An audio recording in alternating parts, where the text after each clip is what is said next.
In section 5.10, we're going to talk about circles, cylinders, surface area. It's all geometry. It's all application. It's really fun, I think. Plus, I was just reading about circles and stuff in this cool book about math. So, yeah, that's, hey, don't hate, appreciate whilst I demonstrate. What is a circle? Does anybody know what a circle is? Can anybody tell me what a circle is without using the word round? And with that, okay. Can you define circle without using circle or round? And please don't say it's something that you spin right around like a record, okay? A wheel. Pizza. What'd you say? Ring. Drink? Ring. A ring, yes, ring. Ring around.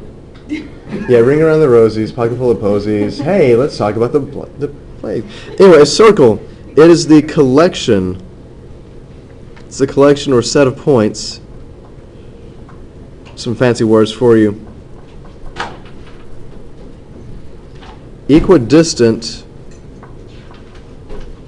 from one point called the center.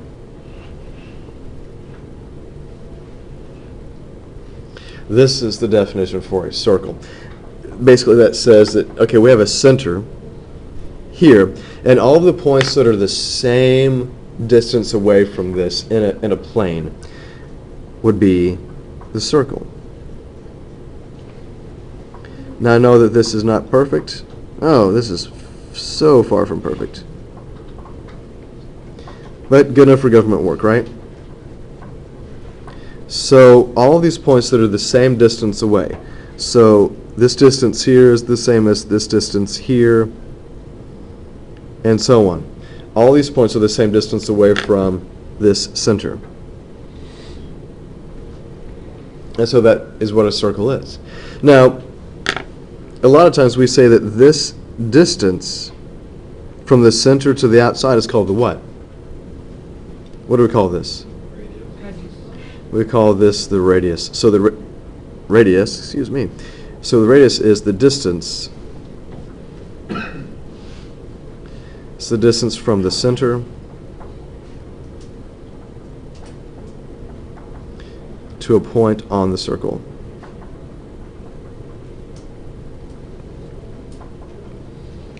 Okay.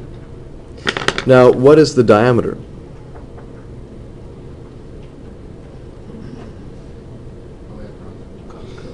Right, the diameter is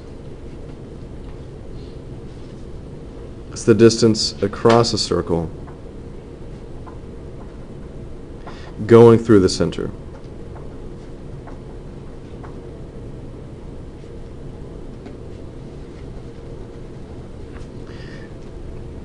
So I could have something like this.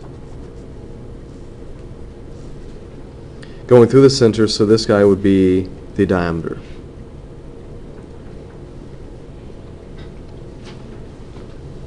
Now, what do you think you could tell me about the relationship between the radius and the diameter?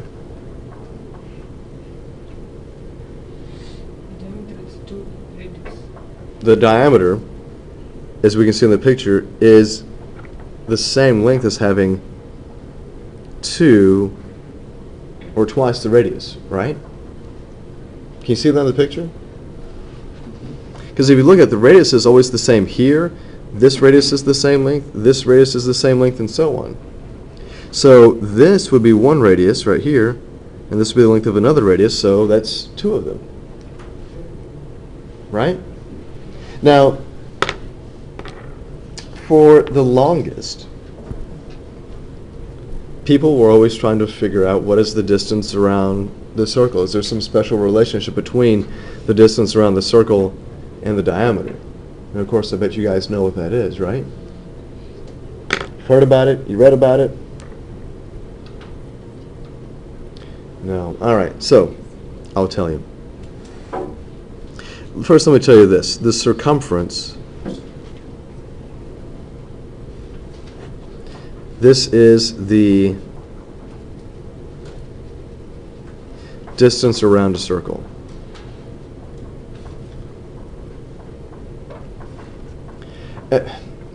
the way I think about this is I think about it as though it's perimeter. When we did perimeter for nice shapes like rectangles and squares, we said the perimeter was the distance around that particular geometric figure. So when I talk about the circumference of a circle, I'm talking about what is this whole distance around the circle. Okay? What was that? Anyway, so it's the distance around a circle. And it relates directly to the diameter. And here's this formula. I think you guys have seen this before. That the circumference is equal to pi times the diameter. Now see, pi here, okay, we read this as pi because it's the Greek letter pi. This is a constant, okay? This is a very, very special constant that we use very often in mathematics, okay? I'm sure you guys, oh, never mind, and we'll get to that later. We'll make fun of things in a little bit. But it's a constant that connects the circumference to the diameter. And we're going to talk about ratios in the next chapter, and this kind of comes back into play. Pi, for those of you playing along at home, pi is approximately what? What do you guys know pi to be? 3.14, right?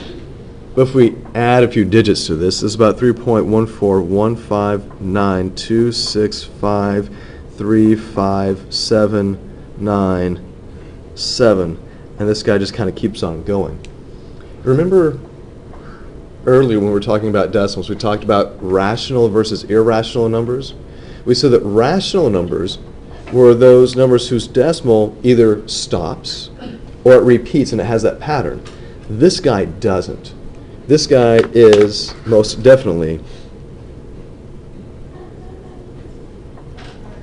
this is irrational.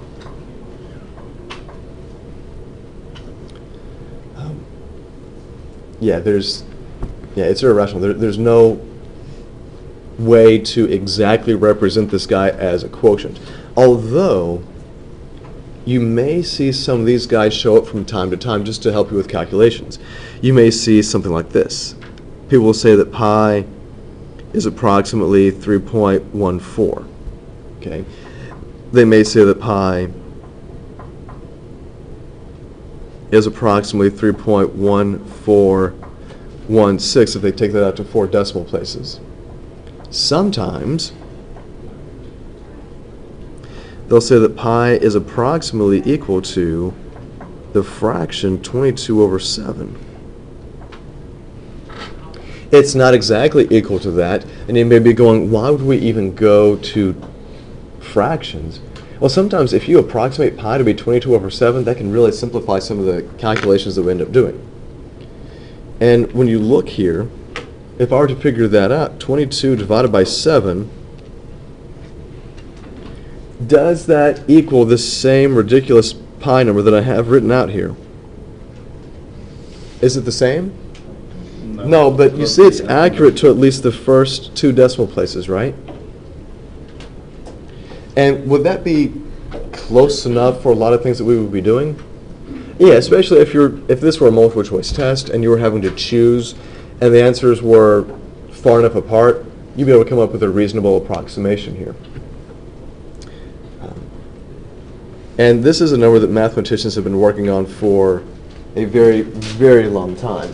And just let me show you an excerpt from this textbook here. So here's a little table showing the mathematician what country they were, where they were living and working, and about when they came up with some of these approximations for pi. So you see the 3.1416, goes all the way back to Ptolemy during Greek times. But the number that I gave you here, whoops, I think I missed a number, didn't I? Sure did.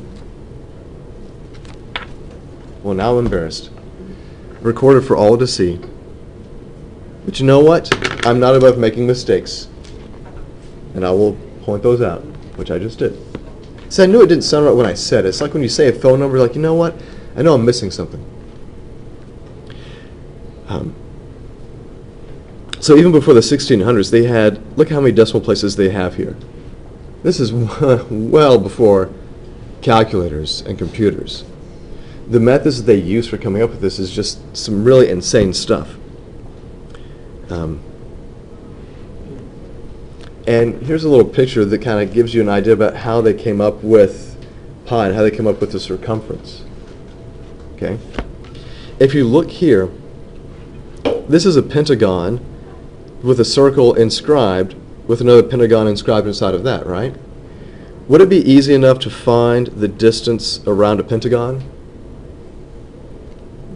Yeah, because those are straight segments, so you can add those up, right? Well, look if you have a hexagon, and if you have an octagon. You see that the more sides you have, the closer the perimeter for the inside pentagon would match with the outside pentagon.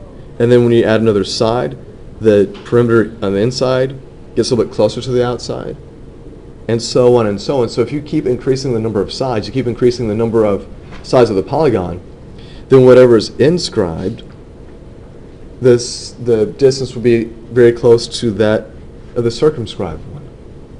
And so we can use this to say, you know what? If I get closer and closer and closer, it basically pinches that circumference of the circle to be between those two numbers, which kind of makes sense when you look at,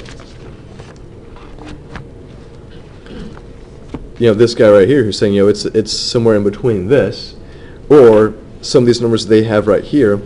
Even the textbook says that this one guy in the year 263 used a polygon with 3,072 sides to come up with this approximation. This was 1,750 years ago. This was a long time ago, right? Imagine how much work that would have taken to do that, but that's what they were doing. You may not know what it is exactly, but you can come up with these approximations, and that's something that you'll see later on in math, especially if you get to calculus. Calculus is so stinking awesome, and I hope that you guys get there.